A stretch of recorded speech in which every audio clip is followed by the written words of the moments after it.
Now, there are those who would wonder, who would say they do not have any problems, Yes. but are finding it difficult to get pregnant. What are the root causes of infertility? So for such a couple, it's called unexplained infertility. You really can't say what the cause is, right? Like you defined, it's the inability of that particular couple to get pregnant after 12 months of trying. So it could be a male factor issue coming from the man, or a female factor issue coming from the woman. I don't want to use the word blame because they've not been able to do something together. Right. Sometimes they separate, go their separate ways, meet other partners, and spontaneously these things happen. You know, so unexplained infertility is about 10% of the cases we see, and then we now take each client on a case-by-case basis and then go into the diagnosis and see how we can help them. But the thing is, a lot of these people who go through this difficulty, this challenge, can still get pregnant without IVF. Right. If, you know, the diagnosis is caught early, if they go into treatment early, and they are managed, they are handheld and managed, you know, quickly enough. I like the word you use, handheld. Yes. And managed, because it's quite an emotional issue, especially for this part of the world where we believe that a family is incomplete, or a woman or man is incomplete without a child. Yes.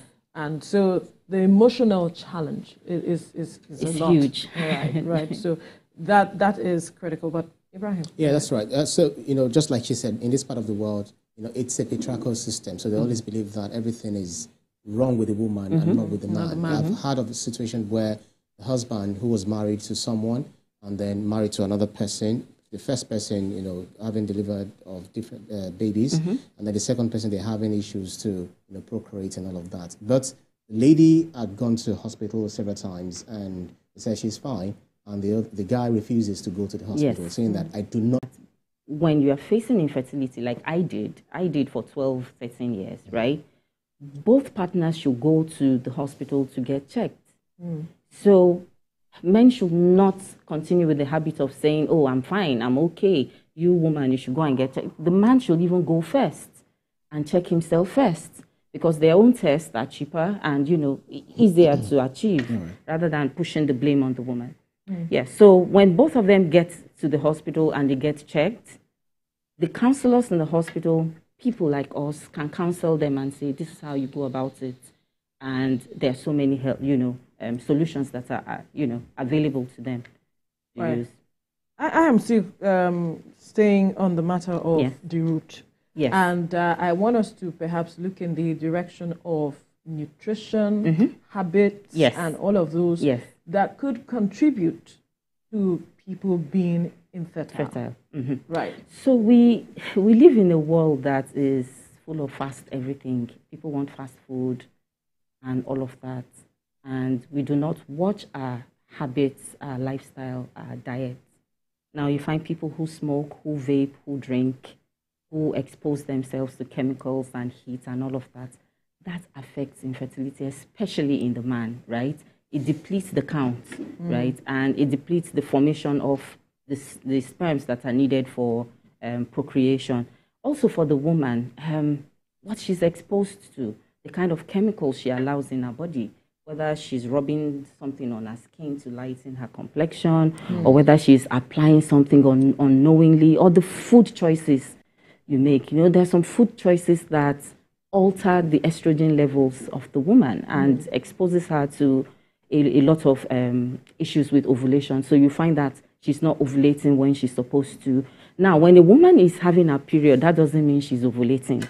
There's a handshake, but both can happen independent of each other, right? So erroneously, people think, okay, because I'm having a regular flow, it means I'm ovulating. Or some will think, oh, because I'm not ovulating, because I'm ovulating, I'm supposed to see a flow, and then it doesn't happen. You understand?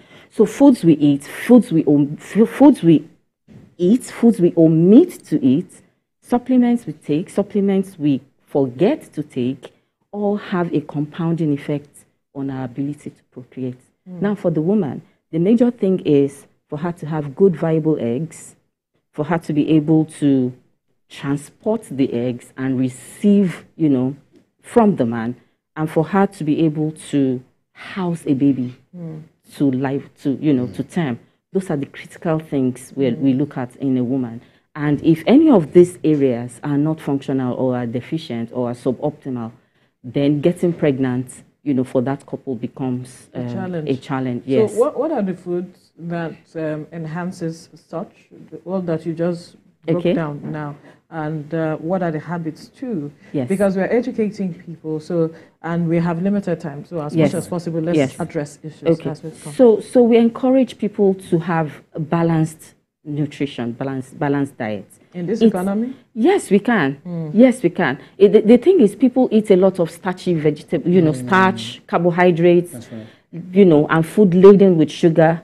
For a lot of people, sugar does not metabolize quickly, and it impacts negatively on the woman's ability to develop her eggs. So we encourage balanced diet. Have green leafy vegetables. You can grow in your garden or your balcony.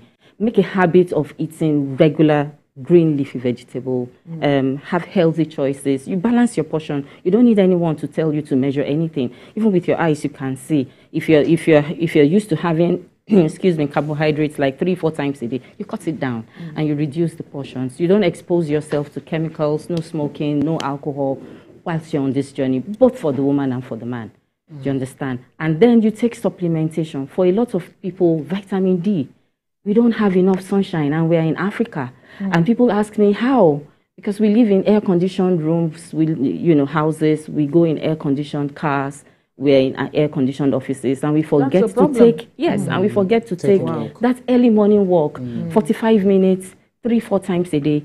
It adds a lot to our bodies, and we become healthier, for it. And it also helps with what is going on in our bodies in achieving conception. All right, so this has actually affected some people's mental health. So how do we incorporate, psychological, maybe some sort of treatment in helping people? Because some are able to mask it, and some are definitely, dying as a result of this. So how do we help them in terms of their mental health and incorporate psychological training, teachings? The approach to infertility management should be holistic. So you're not just looking at the couple's inability to have a child and you focus all the energy on medical treatment. Right. You look at all the other areas that infertility is affecting, like their finances, their relationships, their mental health.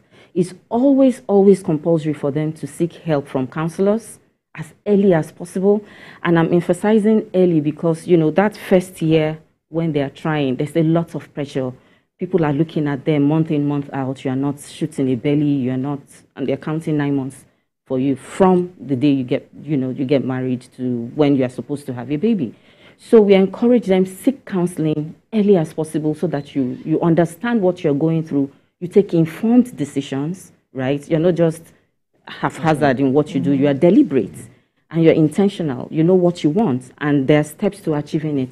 So step by step, the counseling will guide you. Okay, you need to move from one phase to the other, and then and it's holistic. How you balance your finances, how you relate with people at home and people in the office, for instance, how such things do not affect your productivity at work. Because then, sometimes we find out that our colleagues in the office, a lot of them are going through these challenges, but they still show up at work. How does your HR, for instance, support such people? What level of support do offices have for these people that are going through such difficult